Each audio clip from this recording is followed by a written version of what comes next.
Hola chicos y chicas, hoy les vamos a presentar un análisis comparativo audiovisual de la película y cómic de Watchmen, más específicamente de los capítulos 4 y 5. Vamos a empezar a comparar los planos que están presentes tanto en la película como en el cómic. Definimos un plano como el espacio que recorre la filmación en relación a la figura humana, los cuales según su dimensión pueden llamarse de distintas formas. A continuación, presentamos algunos planos de tipo según el encuadre comparando la película y el cómic. En el primer plano que veremos será el plano detalle. Este tipo de plano muestra un objeto o una parte del cuerpo en su máxima expresión. En el plano de cómic vemos cómo se enfoca un objeto específico, que es la foto a sí mismo. En la película se enfoca el pin del comediante. El segundo que apreciamos es el primerísimo primer plano, que se define como aquel que enfoca desde la frente del sujeto hasta la barbilla aproximadamente.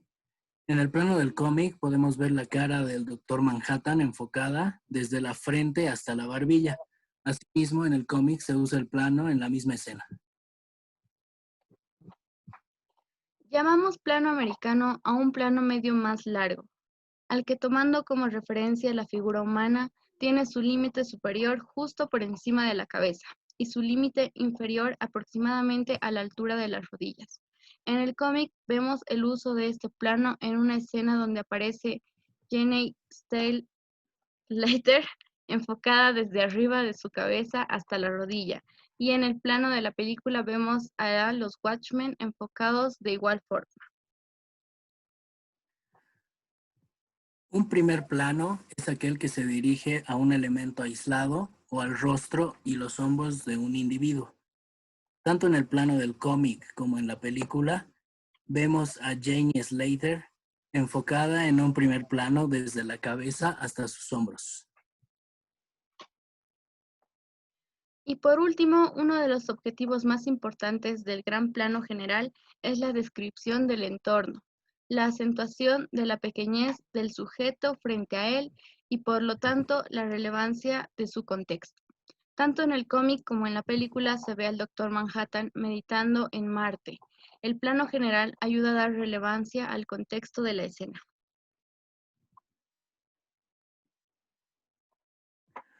Podemos diferenciar tipos de planos según el ángulo de toma o el punto de vista en el que colocamos la cámara.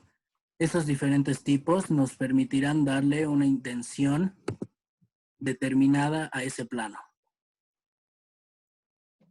A continuación, les presentamos diferentes ángulos en eje X que se hacen presentes tanto en la película como en el cómic.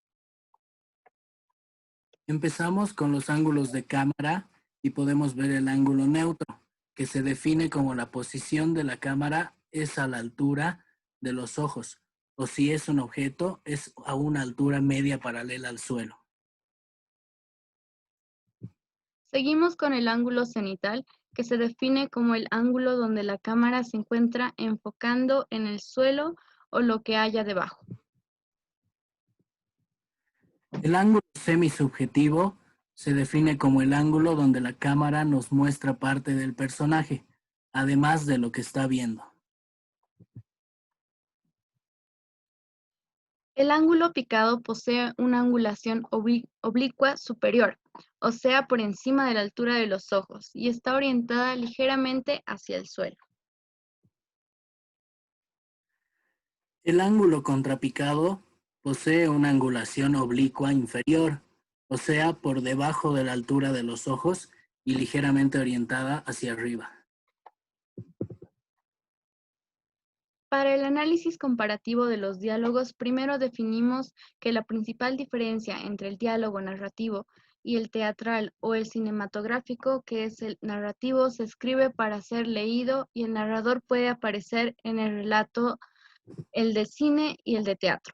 Se escriben para ser representados y el narrador no aparece en escena.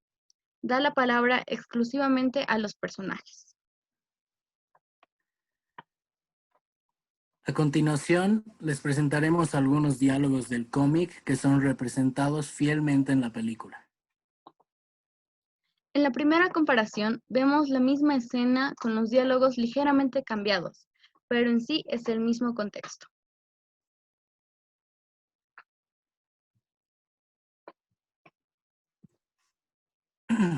En la segunda comparación podemos ver el mismo diálogo y con la misma ilustración, al igual que en la película. En las demás escenas se respeta fielmente los diálogos del cómic en la película. Como se puede apreciar acá también, se ve que el diálogo está ligeramente cambiado, pero con el mismo contexto.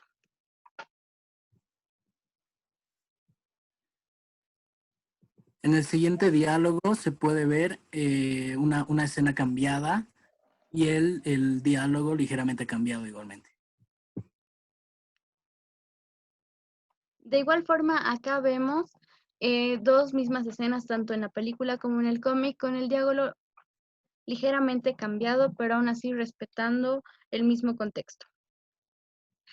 Esperamos que les haya gustado el video. Muchas gracias por vernos.